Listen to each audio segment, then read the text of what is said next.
Hey everybody, going to be doing a equipment guide and tier list kind of like thing, I guess you can call it that, on all the equipment in this game.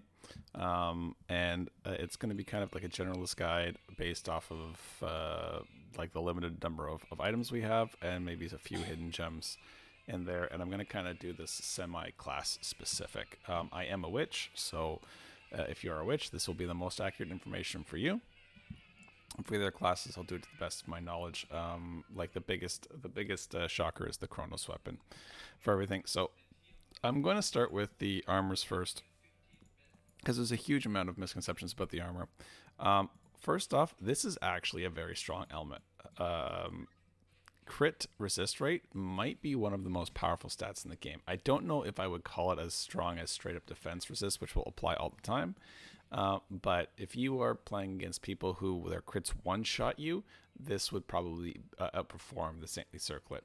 The Immortal Helm obviously is the real best in slot item in the game, as it can give you up to 30% stun resist, knockdown resist, subdue resist, which includes things like Grasping Thorn and Distortion Arrow. However, this is like some massive whale bait. Just the Awaken 0 copy for the 15% is pretty good. If you can ever get an Awaken 3 remove through pinching your Astrite forever, then you can get 35% for that. And with the helmet at Awaken 0, you can get 50% stun resist, which is pretty awesome. This helmet here, I got mixed feelings about because the familiars can do so much damage in Lava Valley right now that a 30% damage reduction from familiars might be kind of low-key overpowered, but it's really gonna be hard to say. I personally think that it's a trash helmet, and I disassemble it for cubes when I pull it. The only helmets that I think are like must-haves in the long term are the Saintly Circlet and the Immortal Helm, and in some cases this helmet can be very good. The 3-star helmet, obviously a lot of people are going to be using this stuff early on in the game, but like this is just probably the worst of all the 3-star pieces. Heal rate and shield HP up is it's basically useless. Never use 1 and 2-star gear unless you have nothing else, or if you're deliberately trying to make your CP lower, and never ever equip something in that slot to make it go higher. For the chest pieces, maybe I'll start with the 3-star armor. This chest piece is okay-ish. If you don't have Awaken 7 on one of the other pieces, it's not completely unusable, but I really don't think that anybody should really be investing upgrade stones into 3-star pieces. For the Raiders armor and the Palladium armor, this is fodder. Upgrade 1 to 6-star to get the thing, and then use it to pump into your other armor. It's basically a useless piece of equipment. The Raiders armor gives damage reduction from elite monsters. If you were not aware, all Chaos Field monsters are elite monsters, so this is going to allow you to farm places where otherwise you would die if you were even wearing like a Celestial armor or something like that. The Black Knight armor and the PvP armor I have mixed feelings about. They're both obvious PvP sets. The Celestial armor is a generalist, works in everything set, even at Awaken 0. 10% HP is very strong. The defense that you lose, if you can get to like 25, 26, for example, just showing you my Celestial armor compared to my, I got the wrong armor piece on myself. I have 5200 defense on this piece with an Awaken 9 4-star at Enhanced 21. This Enhanced 25 has 5100 as well. So it's not like don't really think about the defense. The crit resist is important, but there's going to be lots of other sources for that for crit resist, which is what probably the most important defensive stat in the game at this point in time. But don't think that the awaken levels are really just for these sublines. Crit damage taken is good. Status effect resistant rate elemental one is okay. This is like poison, burn, things like that. If you have it on all 4 pieces, you actually have a decent amount of resist rate. But for the most part, nobody is really going to be trying to set their strategy up around like frostbiting you or poisoning you in PvP. So they're kind of dead stats. For the 2 pieces that I have oh man, I not navigate menus. For the 2 chest pieces that I kind of have mixed feelings about, which is the PvP armor and the Black Knight armor. I think the Black Knight armor is the most insane whale bait piece in the entire game. The PvP armor obviously is the best piece of equipment in the game, I think, altogether. If you were including the decimation weapon, I would say that this is the strongest piece of equipment in the game.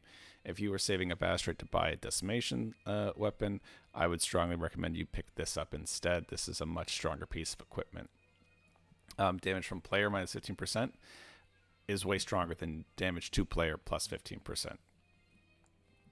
So consider getting this piece. This is the strongest piece of equipment in the game. There's other sources of damage reduction as well, but this is just such a beefy amount. And like more into the future, like if you worked on this slowly, it would be pretty insane. With other sources of damage reduction like Rimu at Awaken 7. Now I know this is some real will talk here. Like Awaken 7 plus Rimu gives 7% player reduction, so that would be 37 with a max Imperial coat. Then you have things like Molten Lion that gives a 6% damage reduction, well 3% per Fire Familiar at Awaken 7. Most people would be running Kona, Rimu, and Molten Lion, something like that in the top. For basically the stun immunity, roughly 70 to 80% for the big guys. And like this huge amount of PvP reduction, and then you get about 6 straight damage reduction from Molten. So you have like 43% damage reduction, which would then in turn give you like effectively twice as much health. So it's like the damage reduction pieces, I think, are the strongest stat in the game. Now, I do have very mixed feelings with this Black Knight armor. I don't know if I would consider it better than the Celestial armor, but there are kind of potentially niche builds for this. Whereas you could go with Rimu and give yourself kind of like stun immunity, and then like a decent amount with the Immortal Helm as well. In combination, you would have a decent amount of stun, knockdown, subdue, resist rate. You could go also with just the Black Knight armor. And then there's another piece. This is the damage. This Founder's Crown, by the way, is the worst piece of equipment in the game. I think that if you had to choose between this and a 3-star item, you should pick the 3-star item. This is just a trashy headpiece. But there's other stuff in the game, there's a skill called Quick Overcome, which at max gets, it's rough to get, but at max it gives just as much as the Black Knight armor. So in combination, you have 80% reduction. And then with other familiars, you can stack more. So you can just be like, okay, I can be stunned, knocked down, subdued, resisted, but it'll only last for 1/10 of the time or something like that, which would effectively make it kind of like a skip in your step. I've not seen it in practice, so I don't know how potentially amazing it could be, but it does seem like you would just kind of walk through stuff if you had like an unlimited number of copies of this. I don't know if it would be better generally than having just 20% more HP. And I definitely think that based off the amount of damage from the level of enhancements we can reach in our version of the game compared to the Korean version, the Imperial Coat is probably still going to edge it out, even if you can just walk through stuns and whatever, even if you don't resist them. So that's kind of what I would be leaning towards. I think the Imperial Coat is the best piece of equipment in the game. For the gloves, basically all of the gloves are good except for the Empress gloves. The Astrite shop one.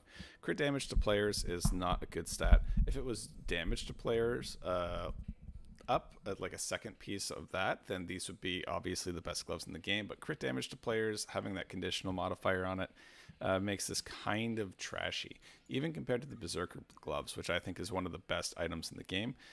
Lowering your basic skill cooldown, for the most part, your plays in Lava Valley are set up by your availability of your basic skills, specifically your knockdown or any type of skill that does any type of minor CC that would allow you to set up the rest of your combo.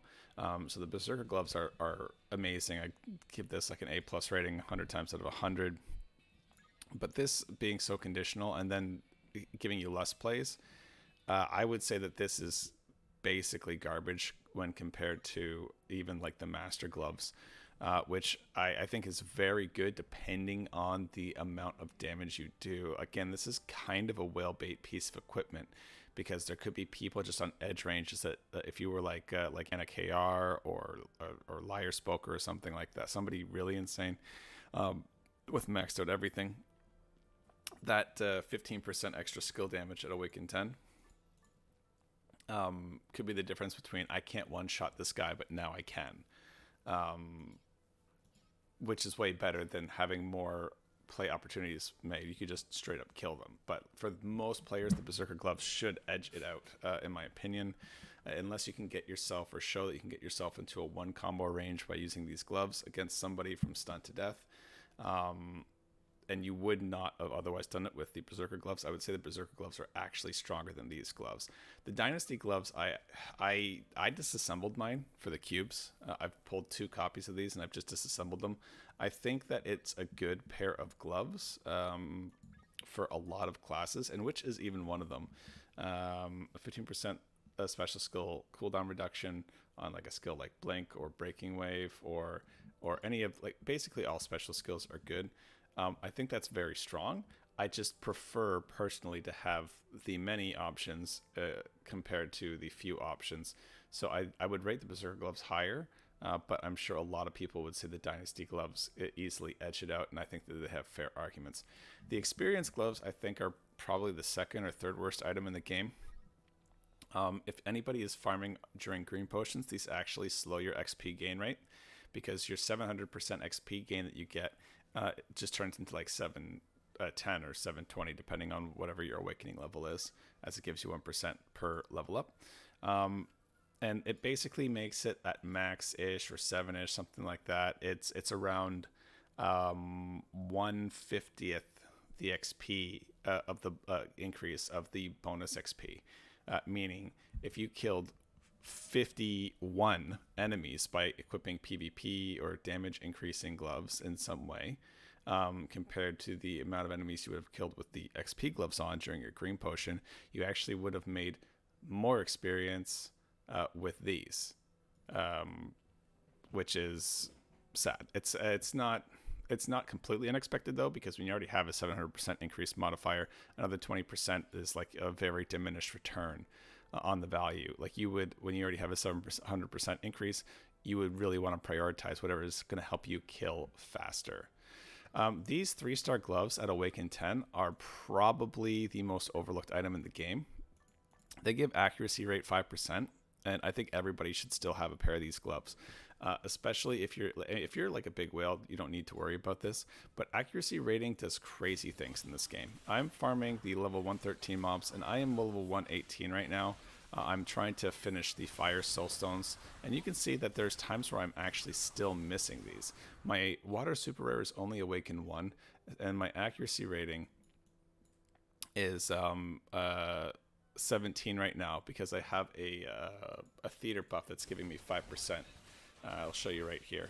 So, but if I put on these gloves, just by way of experimentation, get this extra 5%. And obviously, if I had this Awaken 3, then I would probably still have enough as well. But now, I don't miss at all. Which to me demonstrates that the the base evasion rate of the monsters that we're going to be farming over time will have a scaling evasion rate that is going to be a flat amount that we are going to have to acquire various sources of this accuracy rating stat, so that we're not missing constantly or having our damage range lowered at all, because it does seem to me like I do kind of hit more consistent damage. It's not just the misses, but I feel like my minimum damages to maximum damage is a more narrow range when I'm wearing a higher accuracy glove set. So that's just my experience. If you have something similar, why don't you post in the comments below. But these 3-star gloves basically are like, they make me get more experience because of the consistency of the kills, compared to even a 15% basic skill cooldown from the Berserker gloves, which I find to be quite fantastic. So don't rest on these gloves, especially if you have a super rare and you want to use it, but you're missing all the time. Use these gloves instead of whatever gloves you're using for the content that you want to clear. That way you can use your super rares that are not yet Awakened 3 effectively. So This is probably the most overlooked piece of equipment in the game, and try your best not to overlook that. Next is the boots. All the boots are garbage. Nimble boots give you movement speed, I believe. Yeah, so these are the biggest trap in the game so far, because one of the people that I talk to on a regular basis who does an excessive amount of testing with the game, like frame by frame comparisons of things with attack speed, movement speed, all damage calculations. He says that there's really big breaks every 18% or so in movement speed that give you noticeable increases, but then it's another 18% before you actually have like a noticeable amount. If you have the daily sign-in pack that gives you a set amount of movement speed, I believe it's 8%, then that's great. And then if you have the speed boost passive, then that's great as well, which gives the party one, that gives 15%. So that would be with the 8, 23%, so you're over the 18 threshold, and that's good. Now, if you have both of those things, and then you have the 10% movement speed super rare boosts, which are actually very fantastic. These start with a basic 10%, which is great for getting over certain thresholds. You need this to get to Awaken 3 to get to the next tier of noticeable movement speed with the aura on and the shot buff, and that would get you to the 36 range, which should be basically the same. Every level above that without buffs doesn't seem to give a noticeable movement speed increase. So just keep that in mind. Flash shoes are probably the best shoes in the game. Movement speed is a better effect than all of the other abilities put together. The alchemy shoes, evasion rate when attacked by player. Increasing evasion against players is very strong. But your actual ability to physically evade skills is going to be very hampered by this. Like you need that evasion rate because you're going to get hit so much more often for not having the movement speed. So I would say that these are kind of a whale bait, a piece of equipment. I don't really like them. The same thing with the Dragon Slayer boots, which is just skill evasion rate, which only really, bosses have skills. That is definitely true, but nobody is equipping these thinking, well, now I can dodge Silverbeard's attacks or something. Nobody thinks like that. This is just a trash version of the Astrite boots, but you don't have to have Astrite to get them, which kind of makes them semi more desirable. People might slowly work on them because they're the first super rare boots, but you really want to get the Flash shoes. These are the best boots in the game. These 4-star expert boots are great as well, especially for farming. Most of the attacks you're being hit with by enemies are basic attack skills that they're using, so their basic attacks are going to miss you more often, and you will be able to survive against stronger packs that do more damage, or to do multiple packs at a time if you have the DPS easier without having to get killed. The gold boots don't really need much to be said. I've actually disassembled mine because I just don't think that it's... I get almost all of my gold nowadays exclusively from green potion farming, and I'm in the same position with the XP things. What's 710% compared to 700% is really kind of nonsense.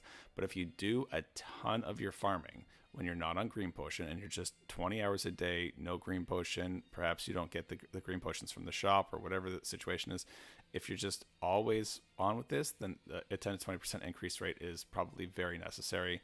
So invest in these boots. Otherwise, just trash them. And like I said, the nimble boots, this movement speed is kind of a trap. It doesn't really get you anything.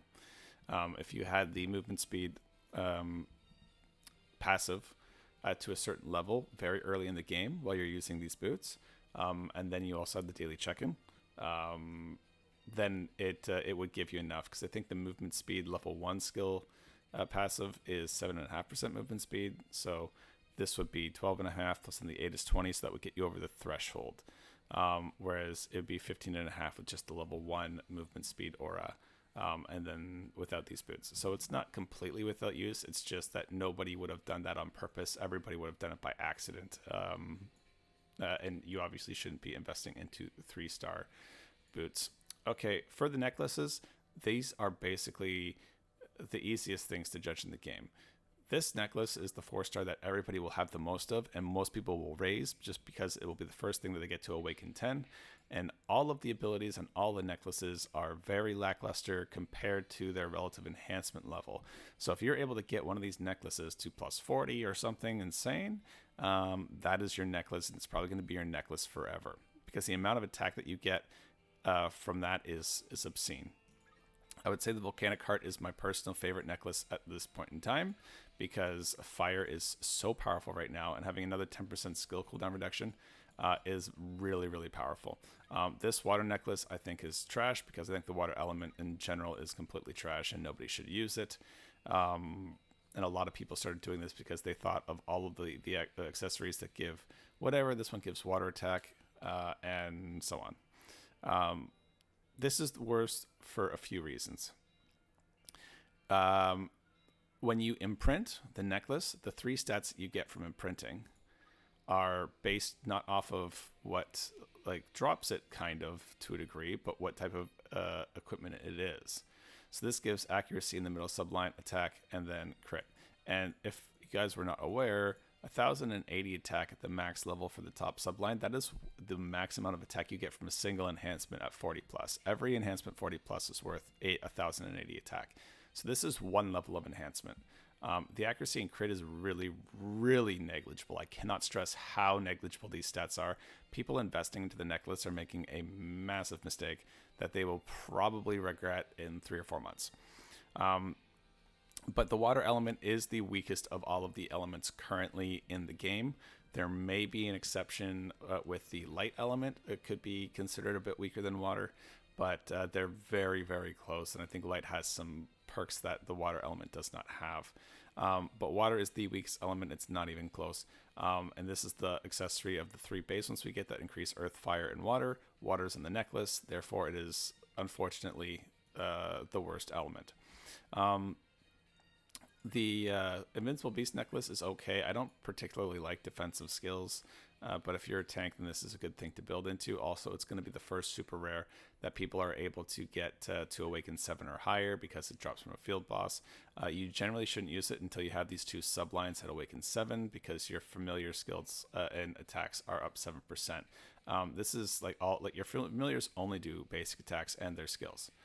So these 3 sublines, if you have 3 regular 4 stars, it's 15%. If you have 3 super rares, it's 21%. So that's a very significant increase. Don't rest on these substats, and don't worry about the few points of attack you get from the awakenings. You are looking for the substats when you're investing in these to lower the cooldowns and to increase the your sublines to the 7% range. But if it's not awaken 7, don't even bother equipping it. You are costing yourself more stats. The one exception is possibly, and I mean possibly because I don't agree with it, but the Tyrant Scale Necklace, because its ability does have a small chance to nullify 2 attacks. You'll see people, they have the 2 little cubes appear above their HP bar when they get hit by very strong things. And if it happens to trigger when, for example, a Kona shoots at you, it could really save your life. So that's great. This is probably the best necklace in the game, in my opinion. But again, getting this to awaken 7 because it's a world boss drop is super impossible. So if you have one already, congrats to you, the luckiest man alive or woman. And yeah, other than that, this is the current, in my opinion, the long term. Everybody should have this necklace. Eventually, I still have yet to pull a single one. But that's it for the necklaces. This poison ability, it's good for PvP if you have a team of people that are constantly cycling Ouroboros and they're all using it at different times, so you can have that uptime forever if you're the carry and they're just using Ouroboros and the next one uses Ouroboros 5 seconds later and the next one 5 seconds later. If you have that type of coordination, go for it. That's fantastic for PvE, but for PvP, it's basically a dead stack because nobody uses poison, and the Volcanic Heart is the best necklace in the game at this time that is currently usable, in my opinion. For the earrings, the Natrum earrings are fantastic, but they are not anywhere near as good as the super rares. If you can get the super rares to awaken 3, I would start using them because their abilities are fantastic. It really kind of depends on what you're doing.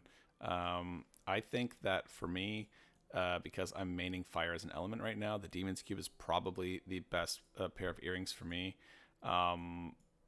currently, but long term, the dragon earrings are going to be the best ones. And it's mostly about the imprinting effects.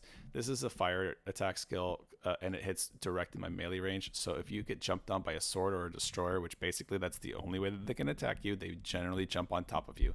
And this procs, it will stun them for 2 seconds, and then they'll cry about being melee. There's really no way for them to avoid it. The skill cast is completely instantaneous. If they get in on you, the only way for them to avoid it is to have such high stun immunity that it just doesn't happen at all. Rip being a melee unit. The Heaven's Judgment is kind of better for group PvP. So if you were doing not Lava Valley, but if you're doing like Relic Wars or something, because this hits a wider range, you're more likely to be surrounded by multiple enemies.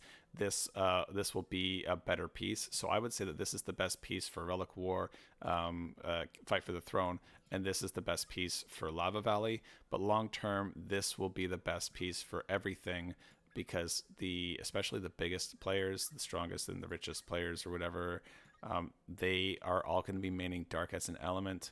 And when you have the imprints of this going, you will notice that because this drops from a light monster, it gives darkness defense, very significant amounts of it. So you can have this darkness defense an extra few thousand, like a lot.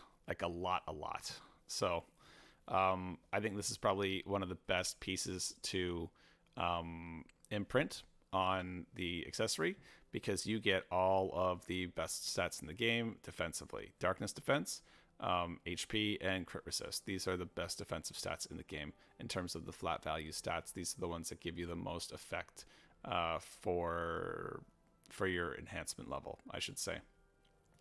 So probably, since you can most likely only invest in one, I would invest in the Heaven's Judgment for the imprinting. Though the Demon's Cube, if Lava Valley is more your thing and you don't really care about guild PvP, or the long-term effects of gaining a tremendous amount of dark defense, then you should probably just invest in the Demon's Cube, because this, like having people jump on top of you, get into melee range, is generally like when you know you're going to die. So I kind of feel that this is a better skill. But these are definitely the best earrings in the game. These earrings are fine. The same thing with just because it's so available.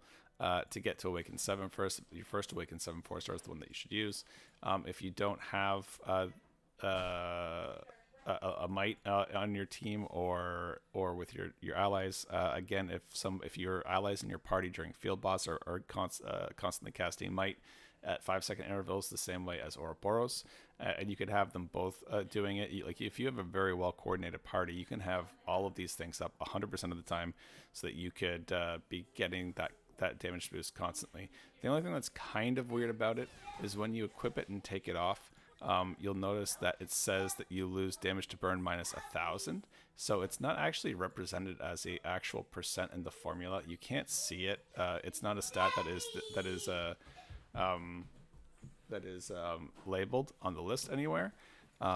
It's just something that you can kind of see when you put on your piece of equipment or take off your piece of equipment. It's not. I don't. It says it's 10%, so we're gonna go with it's 10% at this point in time. But I don't know how their formula looks for that. So next, this is good. Maybe I'll do the weapons in a separate video, because this is getting kind of long. Oh, still can't navigate menus. Earrings. Next is the rings. Now this might be a little bit much for a lot of people, but this is clearly the best ring in the game, the Volcanord ring. It's not even remotely close. The runner-up is the Stelios ring, super rare Night Eater, which should be better for people using Decimation and Milky as their PvP weapons in these ultra long term, once they have a high level of imprint on it, because this does give darkness attack. A very significant amount of it, 2,850. It's basically nothing compared to the darkness defense that you get from the dragon's earrings. So I would say that if you had to choose between investing in this and then investing in the earrings basically nullify so much more than the ring gives. And then the evasion and the defense. I like the defense, but I think I prefer the HP because most of your damage reduction comes from stats that actually say damage reduction from whatever the situation is, whether it's a generalized damage reduction or if it's damage reduction from player or so on, like Rimu or Molten Lion. So that will be, if you're using Dark as the element, that will be the long term. But the ring also drops from a fire monster, so it also has fire attack, which is super good synergy because it actually has a substat that gives percentage increase of fire attack, and fire attack is the most available stat in the game and currently has the strongest familiars in the game as well. Molten Lion, the Boar, Kona. Even if you can get your might to hit, like watch somebody stand beside your might and get hit by your might. It's pretty insane how much damage he does compared to like Ouroboros and Siryu. I find that might seems to be the strongest, but it could just be because of the excessive availability of fire attack. In your Heart Stars, fire attack is the first thing that's always in every single open heart. So let's go to I guess here. When you go in, no, not this one. Let's go with the competitive heart, perhaps. Yeah, so when you break into these, fire is always first. In every single one, fire is first. Fire is first. Fire is first. Fire is first. Fire is first. It's just every single one. Fire is going to be the most easily accessible stat to increase, element-wise, and has currently the strongest stuff in the game for it. My fire attack, we also have Fire Barrage and Roz scores right now. My fire attack on my fire deck, I can spare a minute for this. If I put my best skills on, if I'm in a party and somebody else is using the attack aura, this is what I would be, or the party buffs, and I was the carry, this is what I'd be running. And my fire attack in this deck is over 30,000. And the main thing about the elemental attack is it's kind of weighted at a 1.17 to 1.2, somewhere in that range, value compared to the physical attack. And it is basically only mitigated, like that increase is only mitigated by the enemy's elemental defense of that type. So I don't know how many people are going to have as much fire defense as me, but I know that unless you've been focusing fire attack like I have, you're not going to be seeing a number like this. You might be a 17 to 20,000 roughly if you haven't been focusing fire intently. But that is the best ring. I don't think it's even remotely close. Some people might disagree, but that is, to me, that is the absolute best ring. The Stelios ring is the next best ring, of course, and as a super rare, it will make your familiar, if you get to Awaken 7 anyway, it will make your familiars do more with the sublines. The skill will also go off and do some damage, which is nice. Defense Shred for 6 seconds at that value is not that great. It's okay, but like compared to other skills that I have that decrease defense or something like that, it's kind of lackluster. But it's better than having nothing as well, because this works in PvE as well as PvP, so it's fine. But mostly it'd be the darkness attack that this gives in the imprinting system and the 7% sublines for your familiars. This Absolute Zero ring is going to be one of the best in slot for your water decks, because why would you have a fire ring in your water deck? And this is going to be the best in slot for your dark deck, and not, because again, why would you use fire or you would only use this in your dark deck for the most part. I disassembled mine for cubes because I'm going full degen on my necklace. But that's basically it. All the rest of the rings have literally no use case. These are all kind of nothing. They seem kind of strong when you read what some of their stats do. These three, especially like this 3-star necklace that says increases the attack of fire familiars by 5%. I believe this is a mistranslation. I think it increases the damage that fire familiars do by 10%, which could be low-key overpowered, but as a 3-star, I just could not recommend anybody invest into it. But if you are aware, I believe that in the Korean, this actually says fire familiar damage up 5%. So if somebody could let me know or confirm that in the comments, that would be great. But still, it's not like you just use this basically until you have your first 4-star Awaken 7. in my opinion. And of course, this blows it away. So more shots is better than 10% more damage. Okay, well that's going to be it for the equipment, and I will do a weapon review next time. Spoiler alert: the Kronos weapon is hot garbage.